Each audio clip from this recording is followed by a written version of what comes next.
অসমৰ জিলাই জিলাই আৰম্ভ হৈছে প্ৰধানমন্ত্ৰী ফসল বীমা যোজনা 2026 বাবে আবেদন প্ৰক্ৰিয়া। আপুনি যদি এজন কৃষক হয় তেনে ক্ষেত্ৰত আপোনাকে প্ৰধানমন্ত্ৰী ফসল বীমা যোজনাত যদি আবেদন কৰে আপোনাৰ খৰচ মাত্ৰ 1 টকা আৰু চৰকাৰৰ তৰফৰ পৰা আপোনাকে 72,000 টকালৈকে লাভ কৰিব। এতিয়া এই প্ৰধানমন্ত্ৰী ফসল বীমা যোজনা কি হেতু মই প্ৰথমতে আপোনাক জনাই দি আছো। ধৰি লওক আপুনি এটা খেতি কৰিছে, সেই খেতিডৰা যদি প্ৰাকৃতিক দুৰ্যোগৰ বাবে খেতিডৰা নষ্ট হৈ যায় তেনে ক্ষেত্ৰত আপোনাকে ক্লেম কৰিব লাগিব আৰু তাৰ পিছত আপোনাকে 72,000 টকা এনেকৈ আপোনাকে 1,40,000 টকালৈকে লাভ কৰিব পাৰে। উদাহৰণ হিচাপে শিৱসাগৰ বা আপাৰ আছামত যি বৰ্তমান দুৰ্যোগ হৈ গ'ল বানপানী, তাৰে যিসকল মানুহে এই যি প্ৰধানমন্ত্ৰী ফসল বীমা যোজনা কৰি ৰাখিছিল প্ৰত্যেকজন ব্যক্তিয়ে কিন্তু চৰকাৰৰ তৰফৰ পৰা যিসমূহ সাহায্য পাই আছে তাৰ উপৰিও এক্সট্ৰাকৈ এই সুবিধাটো লাভ কৰিব বা এই টকাখিনি লাভ কৰিব। তো ঠিক তেনেকৈ আপোনালোকৰ অঞ্চলত বানপানী হ'ব নালাগে, প্ৰাকৃতিক যিকোনো দুৰ্যোগৰ বাবে খৰাং বতৰ হওক বা বানপানী হওক যিকোনো কাৰণতে খেতিডৰা নষ্ট হ'লে আপোনালোকে ইয়াৰ বাবে ক্লেইম কৰিব পাৰিব। এতিয়া আপোনালোকে ইয়াৰ বাবে কেনেকৈ আবেদন কৰিব তাৰে ফুল প্ৰচেছ আজিৰ এই ভিডিঅ'টোত মই আপোনালোকক দেখুৱাই দিম। আৰু আপুনি যদি নিজে কৰিব নোৱাৰে তেনে ক্ষেত্ৰত আপোনালোকে কি কৰিব, আপোনালোকৰ অঞ্চলত গাঁৱে চহৰে আপোনালোকৰ যিসমূহ নেকি CSC চেণ্টাৰ আছে সেইসমূহত গৈ আপোনালোকে ইয়াৰ বাবে আবেদন কৰিব পাৰিব। অ'কে, আৰু যদি আপোনালোকে বিচাৰে তেনে ক্ষেত্ৰত মোৰ লগত যোগাযোগ কৰিলেও ময়ো আপোনালোকক এপ্লাই কৰি দিব পাৰিম। আপোনালোকে মোৰ ভিডিঅ'টো ডিছক্ৰিপশ্যনত দিয়া টেলিগ্ৰামত আপোনালোকে যোগাযোগ কৰিব আৰু আপোনালোকৰ 3টা ডকুমেণ্টছ প্ৰয়োজন হ'ব। 1 নম্বৰত হ'ল বেংক পাছবুক, 2 নম্বৰত হ'ল আধাৰ কাৰ্ড আৰু 3 নম্বৰত মাটিৰ জমাবন্দী বা খাজনা ৰচিদখন আপোনালোকৰ প্ৰয়োজন হ'ব। এই 3টা ডকুমেণ্টছ লৈ যোগাযোগ কৰিলে মই আপোনালোকক এপ্লিকেশ্যন কৰি দিব পাৰিম। জাষ্ট আপোনালোকৰ ফিটো আপোনালোকে কৰি দিলেই হ'ল।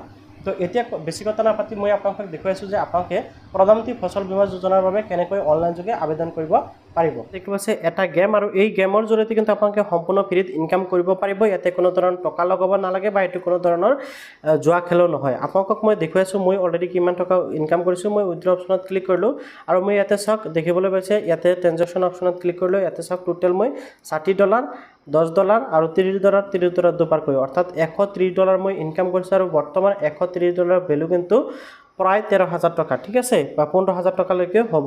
গতিকে মই কিন্তু অলৰেডি এইখিনি টকা ইয়াৰ পৰা ইনকাম কৰিছোঁ। লগতে ইতিমধ্যে কিন্তু মোৰ $20 এটা জমা হৈ আছে আৰু এই টকাটো মই ডাইৰেক্ট ইনষ্টেণ্ট এতিয়াই মোৰ একাউণ্টত ল'ব পাৰিম। গতিকে আপোনালোকে কিন্তু ইয়াতে ৰেজিষ্টাৰ কৰি সম্পূৰ্ণ ফ্ৰীত গেম খেলি ইনকাম কৰিব পাৰিব। তো বহুত সংখ্যক ভাবে হয়তো এইটো এতিয়া জুৱা খেল হ'ব পাৰে বা টকা লগাই গেম খেলিব লগা হ'ব পাৰে। নহয়, ইয়াতে টকা ইনভেষ্ট কৰা বা টকা এড কৰাৰ কোনো ধৰণৰ অপশ্যন নাই। গতিকে আপোনালোকে বিচাৰিলে আপোনালোকে যিটো ফ্ৰী সময় পায় সেই ফ্ৰী সময়টো গেম খেলি ইয়াৰ পৰা টকা উপাৰ্জন কৰিব পাৰিব। আপোনালোকে মোৰ আৰ্নিং প্ৰুফটো দেখা পালে এতিয়া আপুনি যদি ভাবে আপুনি ইয়াৰ পৰা ইনকাম কৰিব, ভিডিঅ'টো ডিছক্ৰিপশ্যনত ৰেজিষ্ট্ৰেশ্যন কৰা ভিডিঅ'টো দিয়া আছে, তাৰ পৰা ভিডিঅ' চাই আপোনালোকে ৰেজিষ্ট্ৰেশ্যন কৰি ইনকাম কৰিব পাৰিব। আজিৰ এই ভিডিঅ'টোত মই আপোনালোকক ফুল প্ৰচেছ দেখাম যে আপোনালোকে কেনেকৈ প্ৰধানমন্ত্ৰী ফসল বীমা যোজনাৰ বাবে অনলাইন যোগে এপ্লাই কৰিব পাৰিব। তো প্ৰথমতে আপোনালোকে প্ৰধানমন্ত্ৰী ফসল বীমা যোজনাৰ এপ্লাই কৰাৰ বাবে এই পোৰ্টেলটোলৈ আহিব লাগিব। প্ৰধানমন্ত্ৰী ফসল বীমা যোজনা আপোনালোকে দেখিবলৈ পাইছে। তো এতিয়া চাওক আপোনালোকে এই ৱেবছাইটলৈ অহাৰ বাবে জাষ্ট আপোনালোকে মোবাইলৰ জৰিয়তে কৰিব পাৰিব বা কম্পিউটাৰৰ যদি বা লেপটপ আছে আপোনালোকে কৰিব পাৰিব। জাষ্ট আপোনালোকে লিখিব PM ফসল বীমা, আপোনালোকে এইখিনি লিখি চাৰ্চ কৰিলে হৈ যাব।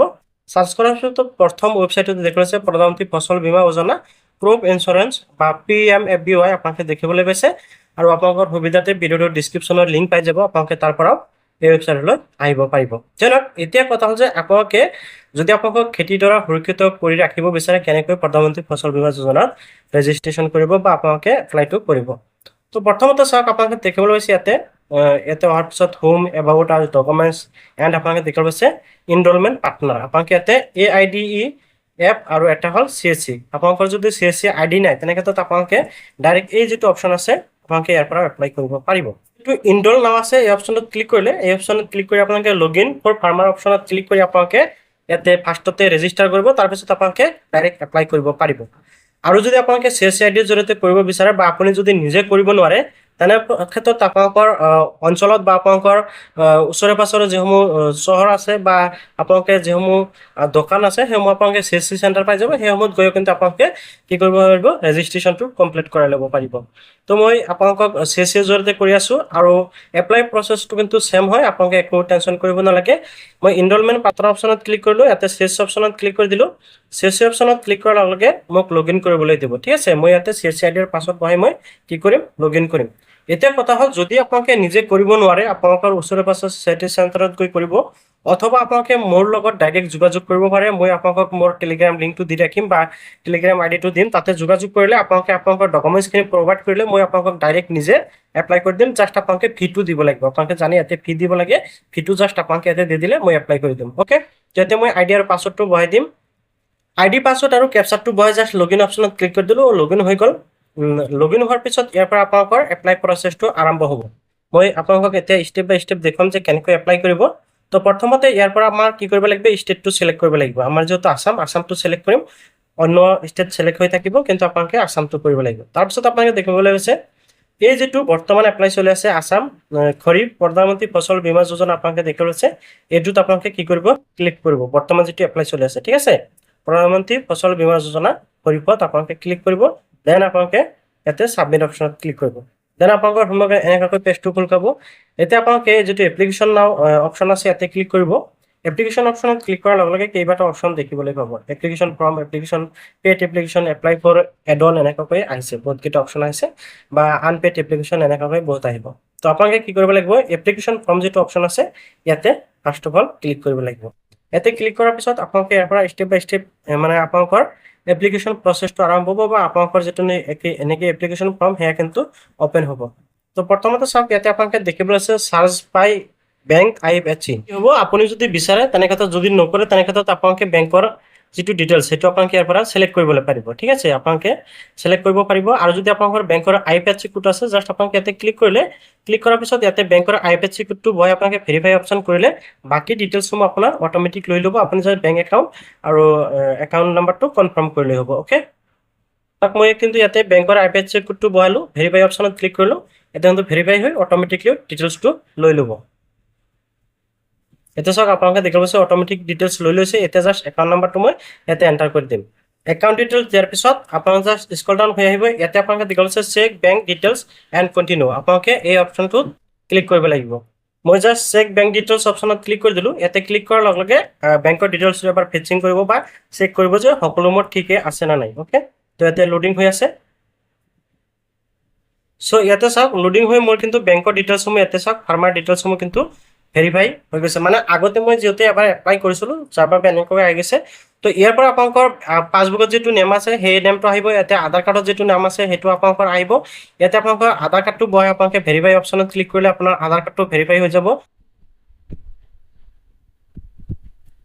এটাত ভেৰিফাই নহয় আৰু এই যেটো আপোনালোকে দেখিব আছে এগ্ৰিষ্টেক ফাৰ্মাৰ আইডি এটো হল বৰ্তমান অসমত যেটো কিষাণ পঞ্জীয়ন হৈ আছে যেসকল নেকি কিষাণ পঞ্জীয়ন আইডি আছে হেতু কিন্তু অটোমেটিকলি ডিটেক্ট কৰি ল'ব আধাৰ কাৰ্ডৰ পৰা যদি নাই কোনো ধৰণৰ অসুবিধা নাই ইয়াতে আপোনালোকৰ দেখিব আছে ৰিলেশ্যন টাইপ আপোনালোকে ইয়াৰ পৰা সিলেক্ট কৰিব তাৰ পিছত ইয়াতে আপোনালোকৰ গাৰ্ডিয়ান নেম বা হাজবেণ্ড নেম বা ফাদাৰ্ছ নেম আপোনালোকৰ যেটো হয় আপোনালোকে এন্টাৰ কৰি দিব দেন আপোনালোকে ইয়াতে দেখিব আছে আপোনালোকৰ ফোন নাম্বাৰটো আপোনালোকে কিন্তু ইয়াতে ফোন নাম্বাৰটো বহাই ভেৰিফাই অপশ্যনত ক্লিক কৰিব লাগিব ফোন নাম্বাৰ বহাই যেতিয়া আপোনালোকে ভেৰিফাই অপশ্যনত ক্লিক কৰিব আপোনাৰ কিন্তু এনেকৈ কিউআৰ এটা শো কৰিব মই কিউআৰটো বহাই দি আছো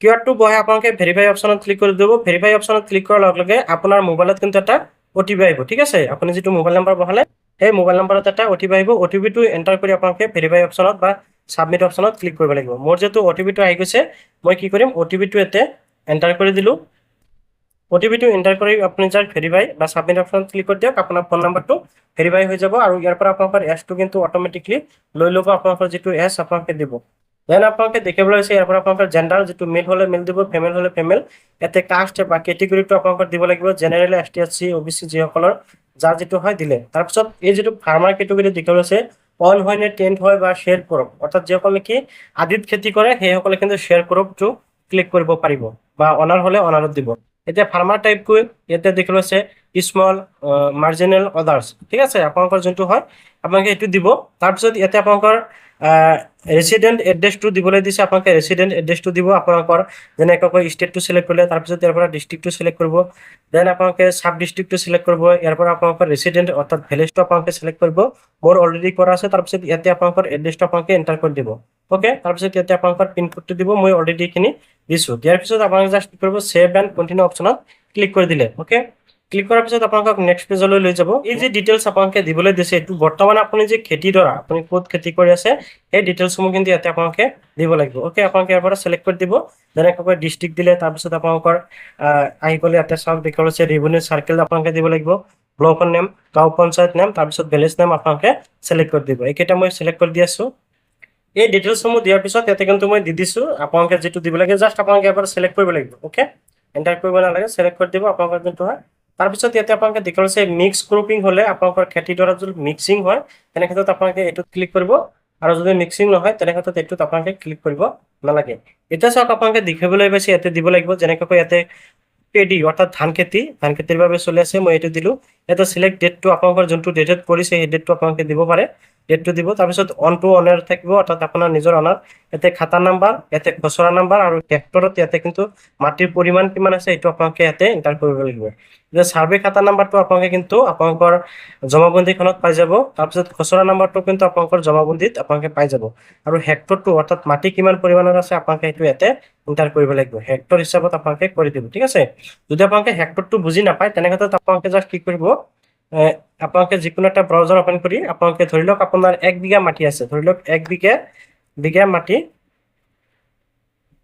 ইন হেক্টৰ আপোনালোকে দেখিব হৈছে 1 বিঘা ইন হেক্টৰ। যদি আপোনালোকে ক্লিক কৰে তেনে ক্ষেত্ৰত দেখিবলৈ পাব 1 বিঘাত কিমান হৈছে, কিমান হেক্টৰ হৈছে 0.25 হেক্টৰ আপোনালোকে দেখিব হৈছে। এনেকৈ আপোনালোকে দিব লাগিব। ওকে, আপোনালোকৰ সেই হিচাপত ইয়াতে দিব, যিটো মই উদাহৰণ হিচাপে দি আছোঁ 0.25 হেক্টৰ, ঠিক আছে। তো আপোনালোকে এনেকৈ দেখিবলৈ পাব। যদি আপোনালোকৰ 1 হেক্টৰ দিয়ে, ধৰি লওক 1 হেক্টৰ দিলে তেনে ক্ষেত্ৰত কিন্তু আপোনালোকে কিমান পাব, 72,300 আপোনালোকে ৰুপিজ ইয়াতে পাব। আৰু টোটেল আপোনালোকে 1 হেক্টৰে কৰিব পাৰিব, আৰু 1 হেক্টৰত প্ৰায় 4 বিঘা মাটি আহি যায়, ঠিক আছে। তো আশা কৰোঁ আপোনালোকে নিশ্চয় বুজি পাইছে। এতিয়া চাওক আপোনালোকে এটা কথা, উদাহৰণ হিচাপে মই ইয়াতে ধৰক মই 1 হেক্টৰ দিছোঁ। 1 হেক্টৰত আপোনাৰ কিমান টকা ইঞ্চুৰেঞ্চ হ'ব, 72,300 টকা, ঠিক আছে। আৰু আপোনালোকে কিমান টকা দিব লাগিব, মাত্ৰ 1 টকা, অৰ্থাৎ আপোনালোকৰ এই যিটো পেমেণ্ট এই পেমেণ্টটো কৰিলেই হ'ব। ওকে, বাকী ইয়াতে চাওক 1590 টকা আপোনাৰ হৈ চৰকাৰে পেমেণ্টটো কৰি দিব। এইটো চৰকাৰৰ পৰা এই সুবিধাটো কৃষকসকলক দিয়া হৈছে, অৰ্থাৎ আপোনালোকে মোটামুটি কিবা এটা পেমেণ্ট কৰিব লাগিব। যদিও ইয়াতে 1 টকা আছে কিন্তু আপোনালোকে পেমেণ্টটো CC জৰিয়তে কৰিলে অলপ বেছিকৈ কৰিব লাগে, ঠিক আছে। মই ডিটেইলছখিনি ইয়াতে দি দিলোঁ। ইয়াতে চাৰ্ভে নাম্বাৰ আৰু খচৰা নাম্বাৰটো দিব।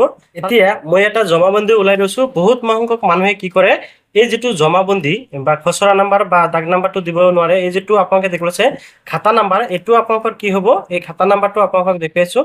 এই খাতা নাম্বাৰটো হ'ল এই যিটো আপোনালোকে দেখিব আছে পাট্টা নং বা ইয়াতে লিষ্টত এই যিটো সংখ্যা দেখিবলৈ পাইছে এইটো হ'ল আপোনালোকৰ খাতা নাম্বাৰ। ওকে, এতিয়া আপোনালোকৰ খচৰা নাম্বাৰ কোনটো হ'ব, এই যিটো আপোনালোকে দেখিবলৈ পাইছে দাগ নাম্বাৰ, এইটো হ'ল আপোনালোকৰ দাগ নাম্বাৰ, ঠিক আছে। এইটো হ'ল আপোনালোকৰ দাগ নাম্বাৰ, এই যিটো আপোনালোকে দেখিবলৈ পাইছে। অৰ্থাৎ 2 নাম্বাৰৰ যিটো আছে সেইটো হ'ল আপোনালোকৰ পাট্টা নম্বৰ আপোনালোকে দেখিবলৈ পাইছে। আৰু 4 নং যিটো আছে 4 নঙত আপোনালোকে যিটো দেখিবলৈ পাব তলফালে চিৰিয়েল নাম্বাৰ যিটো আছে সেইটো হ'ল আপোনালোকৰ দাগ নাম্বাৰ। ওকে, তো আশা কৰোঁ আপোনালোকে নিশ্চয় বুজি পাইছে যে মাটিৰ দাগ নাম্বাৰ আৰু পাট্টা নাম্বাৰ কোনটো। তো এতিয়া আপোনালোকে সেই হিচাপত কিন্তু ওপৰত যিটো ইয়াতে আপোনালোকৰ খচৰা নাম্বাৰ বা দাগ নাম্বাৰ আপোনালোকে দিব লাগে, এইটো হ'ল আপোনালোকৰ খাতা নাম্বাৰ, যিটো হ'ল আপোনালোকৰ পাট্টা নাম্বাৰ, আৰু খচৰা নাম্বাৰ যিটো হ'ল আপোনালোকৰ দাগ নাম্বাৰ আপোনালোকে এইটো দি দিব। ওকে, এই কথাখিনি মই আপোনালোকক বুজাই দিলোঁ যাতে আপোনালোকৰ কোনো ধৰণৰ অসুবিধা নহয়। যদি আপোনালোকে এপ্লিকেশ্যনটো নিজে কৰিব পাৰে তেনে ক্ষেত্ৰত আপোনালোকে মোৰ লগত যোগাযোগ কৰিলে মই জাষ্ট পে'মেণ্টটো কৰি দিম। আপোনালোকৰ পে'মেণ্টটো যিটো ফি সেইটো আপোনালোকে ক'লে দি দিব। ওকে, মই ডিটেইলছখিনি দি দিলোঁ। দিয়াৰ পিছত এই যিটো অপশ্যন আছে add proof survey number for insurance, এই অপশ্যনটোত কিন্তু ক্লিক কৰিব লাগিব। মই কৰা নাছিলোঁ, এইটো ক্লিক কৰাৰ পিছত এনেকৈ চাৰ্ভেটো ইঞ্চুৰেঞ্চটো ইয়াতে হৈ গ'ল। তাৰপিছত ইয়াতে স্ক্ৰল ডাউন হৈ আহিব। স্ক্ৰল ডাউন হৈ আহি ইয়াতে আপোনালোকে কি কৰিব লাগিব, বেংকৰ পাছবুক আৰু মাটিৰ ডকুমেণ্টছ এই দুটা আপোনালোকে আপলোড কৰিব লাগিব। ওকে, ইয়াতে চাওক আপোনালোকে কি কৰিব লাগিব, যেনেকৈ মই ইয়াতে পাছবুক আৰু ইয়াতে মাটিৰ ৰেকৰ্ডটো অৰ্থাৎ জমাবন্দী বা খাজনা ৰচিদখন আপলোড কৰি ৰাখিছোঁ, আপোনালোকে আপলোড কৰি দিব। তো আপলোড কৰাৰ পিছত ইয়াতে কিন্তু আকৌ আপলোড অপশ্যনত ক্লিক কৰাৰ পিছত তেনেকৈ ৰাইট অপশ্যনত টিক হ'ব। যেনেকৈ মই আপলোড অপশ্যনত ইয়াতে ক্লিক কৰিলোঁ, মানে চইচ অপশ্যনত ক্লিক কৰিলোঁ। এই চইচ অপশ্যনত ক্লিক কৰাৰ পিছত যিটো আপোনালোকে ফাইল আপলোড কৰিব সেই ফাইলটো ইয়াৰ পৰা চিলেক্ট কৰিলে। চিলেক্ট কৰাৰ পিছত ফাইলটো আপোনালোকৰ ইয়াতে আহি যাব, অৰ্থাৎ তলত তেনেকৈ শ্ব' কৰিব। শ্ব' কৰাৰ পিছত আপোনালোকে এই যিটো আপলোড অপশ্যন আছে এই আপলোড অপশ্যনত যেতিয়া ক্লিক কৰিব তেতিয়া কি হ'ব, এনেকৈ ৰাইট টিক হৈ যাব আৰু আপোনাৰ ডকুমেণ্টটো ছাকচেছফুলি আপলোড হ'ব। ওকে, এইখিনি আপোনালোকে কৰিব লাগিব। তো আপোনালোকে মাষ্ট আপোনালোকৰ বেংকৰ পাছবুকখন আৰু আপোনালোকে ইয়াতে দেখিব লৈছে মাটিৰ ৰেকৰ্ডখন অৰ্থাৎ আপোনালোকে জমাবন্দী অথবা আপোনালোকৰ মাটিৰ খাজনা ৰচিদখন এই দুখন অৰ্থাৎ বেংকৰ পাছবুক আৰু মাটিৰ খাজনা ৰচিদ এই দুখন আপোনালোকে আপলোড কৰিবই লাগিব বা জমাবন্দীখন দুটা আপলোড কৰিব লাগিব। তাৰপিছত আপলোড কৰাৰ পিছত স্ক্ৰল ডাউন হৈ আহিব, দেন আপোনালোকে এই যিটো প্ৰিভিউ অপশ্যন আছে এই প্ৰিভিউ অপশ্যনত ক্লিক কৰিব পাৰিব। প্ৰিভিউ অপশ্যনত ক্লিক কৰিলে কি হ'ব, আপোনালোকৰ সকলো ডিটেইলছ এনেকৈ শ্ব' কৰিব। মই আপোনালোকক দেখুৱাইছোঁ ওপৰৰ ফালে লৈ গৈ চাওক, আপোনালোকে দেখিবলৈ পাইছে মই যি বেংকৰ ডিটেইলছ দিছোঁ ইয়াতে শ্ব' কৰি আছে। বাই চান্স আপোনালোকে যদি এবাৰ ইয়াতে কিবা কাৰেকশ্যন কৰিবলগীয়া আছে এডিট অপশ্যনত ক্লিক কৰি আপোনালোকে কাৰেকশ্যন কৰিব পাৰিব। দেন আপোনালোকে সকলো ঠিকে আছে নে এবাৰ ভালকৈ চাব, স্ক্ৰল ডাউন হৈ আহিব, একদম শেষত আহি আপোনালোকে দেখিবলৈ পাব ইয়াতে এটা আপোনালোকে দেখিবলৈ পাইছে টিত অপশ্যন আছে, ঠিক আছে। ইয়াতে আপোনালোকে আই এগ্ৰি অপশ্যনত ক্লিক কৰিব, ডিক্লেৰেশ্যন, তাৰপিছত এই যিটো অপশ্যন আছে ইয়াতে ক্লিক কৰিব। এই দুটা অপশ্যনত আপোনালোকে ক্লিক কৰিলে, ক্লিক কৰাৰ পিছত জাষ্ট আপোনালোকে ছাবমিট অপশ্যনত ক্লিক কৰি দিব। ছাবমিট অপশ্যনত ক্লিক কৰাৰ পিছত আপোনালোকৰ সন্মুখত এনেকুৱাকৈ আহি যাব। এতিয়া চাওক, যদি আপুনি মোৰ CSCIDৰ জৰিয়তে কৰি আছে তেনেক্ষেত্ৰত ইয়াতে যদি আহে তেনেক্ষেত্ৰত আপুনি পে লেটাৰ অপশ্যনত ক্লিক কৰি দিলে আপোনালোকে মোক আধাৰ নাম্বাৰটো দিলে মই কি কৰিম, পে'মেণ্টটো কৰি দিম। অথবা আপোনাৰ যদি নিজৰ CSCID আছে তেনেক্ষেত্ৰত মেক পে'মেণ্ট অপশ্যনত ক্লিক কৰি দিব। মেক পে'মেণ্ট অপশ্যনত ক্লিক কৰি মেক পে'মেণ্ট অপশ্যনত ক্লিক কৰাৰ পিছত আপোনালোকক এনেকৈ নেক্সট পেজলৈ লৈ যাব, ঠিক আছে। ইয়াৰ পৰা 100 ৰুপিজ এটা পে'মেণ্ট কৰিব লাগিব। তো প্ৰথমতে CSCIDটো মই ইয়াতে এণ্টাৰ কৰি দিম। ভেলিড অপশ্যনত ক্লিক কৰাৰ পিছত ইয়াতে ৱালেট পাছৱৰ্ড যিটো অৰ্থাৎ পে'মেণ্ট পাছৱৰ্ডটো আপোনালোকে কি কৰিব লাগিব, ইয়াতে এণ্টাৰ কৰিব লাগিব। তো মই পে'মেণ্ট পাছৱৰ্ডটো দি দিলোঁ। এতিয়া মই জাষ্ট কি কৰিম, পে অপশ্যনত ক্লিক কৰি দিম। পে অপশ্যনত ক্লিক কৰাৰ লগে লগে ইয়াতে পে'মেণ্টটো ছাকচেছফুলি হৈ গ'ল, আপোনালোকে দেখিবলৈ পাইছে। মোৰ এনেকুৱাকৈ পে'মেণ্টটো ছাকচেছফুল হ'ব বা আপোনালোকৰ পে'মেণ্টটো ছাকচেছফুল হ'ব। ইয়াতে আপোনালোকে একো কৰিব নালাগে, জাষ্ট অলপ সময় ৱেইট কৰিব। ৱেইট কৰাৰ লগে লগে এনেকুৱাকৈ আপোনাৰ পে'মেণ্টটো ছাকচেছফুল হৈ এনেকুৱাকৈ আপোনালোকৰ ইঞ্চুৰেঞ্চটো আহি যাব। ইয়াতে দেখিব পাইছে এনেকুৱাকৈ ইঞ্চুৰেঞ্চটো আহি যাব। এতিয়া আপুনি জাষ্ট এই প্ৰিণ্ট অপশ্যন যিটো আছে এই প্ৰিণ্ট অপশ্যনত ক্লিক কৰিব লাগিব। প্ৰিণ্ট অপশ্যনত ক্লিক কৰাৰ লগে লগে আপোনালোকৰ যিটো এপ্লিকেশ্যন PDF সেই PDFটো কিন্তু ইয়াতে শ্ব' কৰিব। দেখিবলৈ পাইছে এনেকুৱাকৈ আপোনালোকৰ শ্ব' কৰিছে। এনেকুৱাকৈ আপোনালোকে সকলো ডিটেইলছ দেখিবলৈ পাব। আপোনালোকে যিখিনি আপলোড কৰিছে বা আপোনালোকৰ সকলো ডিটেইলছ ইয়াতে আহি যাব। তো এই যিটো মই এপ্লাই কৰিলোঁ, এই এপ্লাইৰ পৰা যদি মই মানে এইটো হেৰি কৰোঁ, ক্লেইম কৰোঁ, মই ৭২,৩০০ টকা ইয়াতে লাভ কৰিব পাৰিম মাত্ৰ 1 টকাৰ জৰিয়তে, ঠিক আছে। এতিয়া ধৰি লওক আপুনি যদি কাষ্টমাৰক দি আছে তেনেক্ষেত্ৰত এই যিটো প্ৰিণ্ট ৰিচিপ্ট এই অপশ্যনটোত ক্লিক কৰিব আৰু আপোনালোকে ৰিচিপ্টটো প্ৰিণ্ট কৰিব। এতিয়া আপোনালোকৰ এপ্লিকেশ্যন প্ৰচেছটো কিন্তু কমপ্লিট হৈ গ'ল। আপোনালোকে দেখিব পাইছে এইটো মোৰ প্ৰধানমন্ত্ৰী ফচল বীমা যোজনাত এপ্লিকেশ্যন প্ৰচেছটো কমপ্লিট হৈ গ'ল। আৰু এনেকুৱাকৈ কিন্তু আপোনালোকে নিজৰ প্ৰধানমন্ত্ৰী ফচল বীমা যোজনাৰ বাবে আবেদন কৰিব পাৰিব বা আপোনালোকে অইন মানুহকো কৰি দিব পাৰিব।